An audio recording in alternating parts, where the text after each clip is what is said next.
So tonight I got myself at Zeller's a Star Wars Landspeeder. It's from the Vintage Collection. Has a great original style packaging, and then on the flip side they give you the packaging with the Vintage Collection logo on there as well. You get really nice instructions documenting how the suspension makes it look realistic, scaled for Star Wars action figures. There's even a little blaster rifle, the old fashioned kind that Luke had on the incident with the Sand People, Tusken Raiders, and there's a great little screen capture from the movie. So that looked pretty good, and just in honor of the occasion tonight, since I've wanted one of these since I'm about 7 years old or 8 years old, I thought I'd get some of the old crew out of the collection here. So we've got the new speeder, and let's take a look at who's on board. There's Obi-Wan telling Mr. Stormtrooper that those aren't the droids that he's looking for.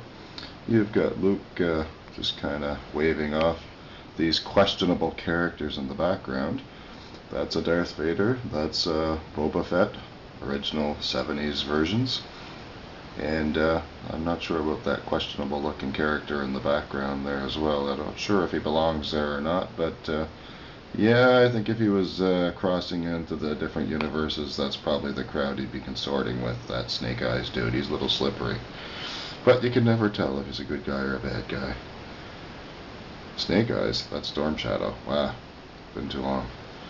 And of course you've got Chewbacca and Hammerhead. There's a Tusken Raider, a Jawa, and it's too bad that that vinyl cape is torn, or he'd be worth a lot more money. That's probably either Empire Strikes or Return of the Jedi vintage R2-D2. And what was special about that one is he still came with the great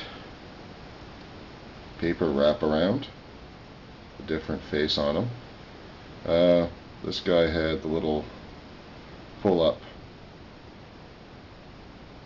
antenna on his head, which was the sensor for discovering various things, so I'm not sure if that shows up well or not. There it is. So there's this little periscope that he can look around with. So other than that, he wasn't too different from the original one. I took this one out of the package when I first got it. I was probably about 10 or so by the time I got that one. The original R2 was pretty worn out by then.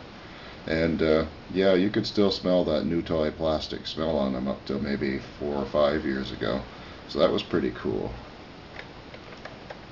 3PO is a little bit loose in the joints, and Death Star droid too is a little loose in the joints as well. Stormtrooper stayed pretty tight. I don't know, for some reason he seemed to weather out the wear pretty well. Boba Fett's pretty good, in pretty good shape.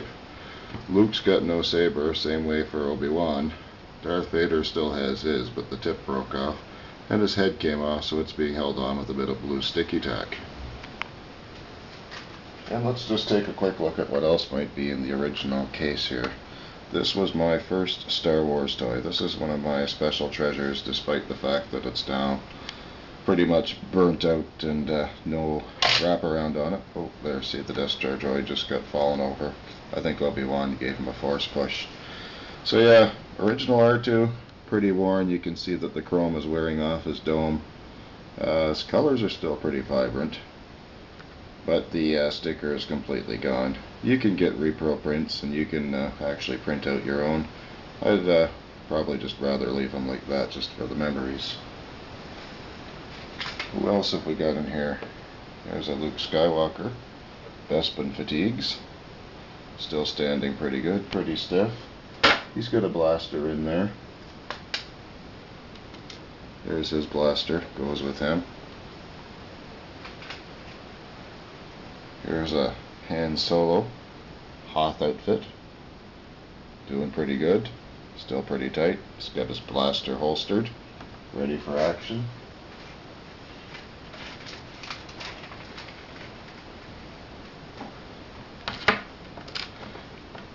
And laying beside him, I guess we could stand him up. He doesn't seem to have his weapon in hand, but he can still hold it, is Snowtrooper. He was pretty cool. And you know, the new ones look really good too, but I don't know, it's something about being a kid in that era, growing up with these ones. I kind of like them the way they are. And there's a Hoth, Battle of Hoth version. Luke Skywalker. And of course you can't do Empire Strikes Back without Master Yoda to fulfill out or to flesh out the picture. So we've got Master Yoda there. He's got complete with his little cane and his snake. So everything's looking pretty cool there. And yeah, let's go back and take a look at the new speeder. Doesn't really have any action apart from just rolling along that I've seen. They did a really nice job exposing the machinery after the sand people got at it and vandalized it. And looks really, really cool. Especially like that they included the long blaster rifle. It kind of hangs on there a little weirdly, but at least it's hanging on there, so that's something. It's got that real George Lucas-y look, American Graffiti style for an old fixed-up beater thing that, you know, a kid Luke's age would have from his parents or guardians at the time. So I just find that's pretty sharp altogether. And we'll just take a look at the little fellas here before we shut the video down. So there's Jawa, original C-3PO, original Tusken Raider, Hammerhead, and Chewbacca. I think Chewbacca is one of these G.I. Joe rifle refill kits or whatever that I gave him. It's certainly not his original bolt caster. Boba Fett's got an original blaster. And Vader, as I said, has his battle damage, but you can't be a Sith Lord without taking a few hits, can you? So that's the video, and we'll recap it with one last shot at the box, and thanks for signing on.